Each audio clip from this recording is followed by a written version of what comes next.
sa isip mo, sa buhay mo. Ikaw mismo makikita mo yung pagbabago. Amen? Gusto ko simulan sa isang verse na kinuha mo na kanina. Hindi po kami nag-uusap kung ituturo namin. Basta usapan namin, ito kay Arte ito. Ito kay Louie. Ito kay Oski. Ganyan lang kayo magtawagan.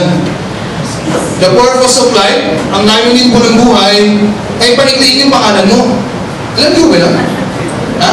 I can put you in the scripture. The first book of the Bible, Genesis. A man called Moses. Ano ang pinili ni Moses? Moses. Wala. Green. Moses Green. Adapted na si Moses. Isa mo yun eh. Isa mo. Hindi siya tinawag na vision, hindi tinawag na reverend, hindi tinawag na pastor. Wala. Moses. Ginagawa sa araw na mag-stand still sa moon. Ang pangalan na si Joshua. Ano ang pinili ni Joshua? Wala rin. I can mention you a lot of things. Eh pagdating sa New Testament, a man called Jesus. Ano pinili niya?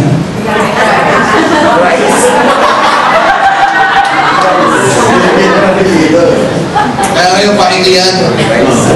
Balang araw pangalan na lang namin, Boy. Lalo kang gamit ng Diyos, umigla yung pangalan mo. Amen? Pag hindi ka gamit ng Diyos, o hindi ka ginagamit ng Diyos, pinapahaba mo yung pangalan mo.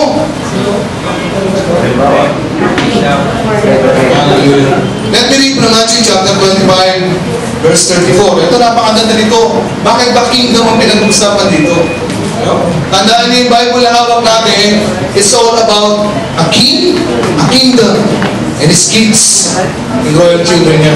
KKK, King, Kingdom, and Kids. Yun lang ang Bible. Ang Bible, it's all about re-colonization. Kasi na-colonize ng Diyos ang planet Earth. Nung nila si Eva at si Adan, eh nagkasalan sila. Kaya dapat re-colonize. Amen? Kaya dapat tayo mag-repent. Dapat tayo ma-reborn. Kailangan natin ng revival. Kailangan natin renewal ng mind. Amen? Kailangan natin restoration. Puro rin. Ang Bible, ang tinuturo ng Bible, pag sinabi ng Bible na bago, hindi totoo yun. Luma yun. Ibinabalik ng Bible ang sandaan ng Diyos sa original plan ng Diyos. Ibinabalik lang tayo. Amen? Kaya itong ating pinag-uusapan, hindi na po ito bago. Sa katunayan, wala ng tao, nandun na ang kingdom of heaven, nandun na ang kingdom of God. Kasi meron ng king. At meron siyang kingdom. Ginawa niya ng extension ng planet Earth. Ang dami po namin pwedeng ituro sa inyo. Kahit 3 taong kayo nakaupo dyan, at 3 taong kami nagtuturo dito, sana mo ganda haba. No? Kulang pa yung panahon yun. You need this boost. No? Kailangan nyo. Pinagpala yung generation natin. Kasi, ang kaharian ng Diyos, ipinamumuhay natin. Amen? Sila Moses, the laws. Puro laws lang sila. Tapos tumating yung mga prophecy. Hanggang sa pagdating ng book ng Malakay, sinabi sa Malakay chapter 3, merong John the Baptist na mabubuhay. He will usher the kingdom of heaven. Kaya ang unang message si John the Baptist, repent, for the kingdom of heaven has come. Ganun is Jesus. I can tell you a lot of things, no? But I would like to focus on Matthew chapter 25. Introduction pa lang to. Sabihin mo sa katabi mo, umawa ka sa bangko. Lilipad ka. In Matthew chapter 25, verse 34, I'm reading from NIV translation. Red letter edition to. Pag red letter edition, si Jesus ang nagsasalita. Kaya makinig ka maigi. Amen? Then the king will say to those on his right, sabi ni king, come, you who are blessed by my Father, take your inheritance. The kingdom prepared for you since the creation of the world. Ang reliyong Christianity, ipapangako sa iyo magandang bahay at lupa.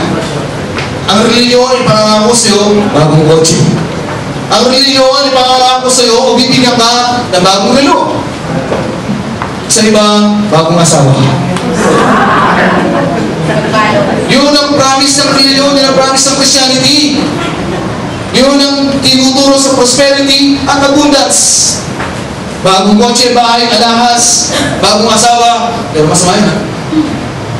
Maliban lang kung namatay ang asawa mo. Anyway, bago, lahat ng material na bagay. Pero ang kaharian ng Diyos, ang pinapangako sa iyo ay kanyang kaharian. Ang inheritance natin ay walang iba kundi ang kingdom. Let's say meron kang isang lolang saksakan ng yaman. Malapit na siyang mamatay, gumawa ng will and testament na nakalagay doon sa kayamanan iyon, ikaw ang magmamana ng lahat ng kanyang kayamanan. Buhay pa yung lola mo. Kailan mo makahawakan yung kayamanan? Pag namatay na siya. Kaya kayo ba, dahil nakamana ka ng kayamanan, nung pinanganak yung lola mo, for sure wala ka ba? Kaya ka lola mo yun. Ha? Pero darating yung panahon, makakamana ka pala ng sangkatutak na kayamanan niya. Yung lola mo ipinanganak, naging tao, pinag-aral, naging dalaga, nakapag-asawa ng lolo mo, ng anak, yung anak mo, marahil nanay mo, tatay mo, at ang ipinanganak ka, naging apo ka. Tama? At dumating ang panahon, malapit na siya mamatay. No? At ang siya namatay, nakuha mo lahat ng kanyang kayamanan. Ang pangako ng ating Ama sa Langit, ang inheritance natin ay walang iba kundi ang kingdom. Kaya ang sabi ng King, those on his right come, you who are blessed by my Father. Sabi ni King Jesus, kayo na pinagpala ng aking Ama sa Langit, take your inheritance, the kingdom prepared for you since the creation of the world. Dapat pa pala nilalang ang sang sinuko, meron lang inihandang kayamanan sa atin. Yun na yung walang iba kundi ang kaharian ng Diyos. Amen? Ganun ba tayong kayaman? Kaya sabi ni Jesus, take no thought, huwag kang palaisip kung sa kakakain, anong iinumin mo, anong isusot ng damit, saan mag-i-enroll ang anak mo, saan kakuha pambayad sa meralco, saan kakuha ng pambayad sa bahay, saan kakuha pambayad sa bumbay para sa pagsis. Take no thought. Ang ipinapamana ng Diyos sa atin ay walang iba kundi ang kanyang kaharian. Paano mo sinigurado kayaman ng Diyos? Ha? Doon po sa proseso, bago nakuha ng apo niya yung kayamanan, namatay yung kanyang lola. Makinig. Dito tayo isahan ng demonyo. Bilang Kristiyano, masyado tayo nag-focus yung iba sa kapanganakan ni Jesus. Kaya iba, pag Christmas, mahal Christmas. Anyway, hindi po December 25, pinanganak sa Jesus. No? Ba't is na-celebrate? Yung birthday mo nga, celebrate yung ibang araw, papayag ka? Kaya yung birthday mo, June 1 talaga. Binabati ka, October 1, papayag ka? Sagot? Kung ba't yung ginagawa ka Jesus?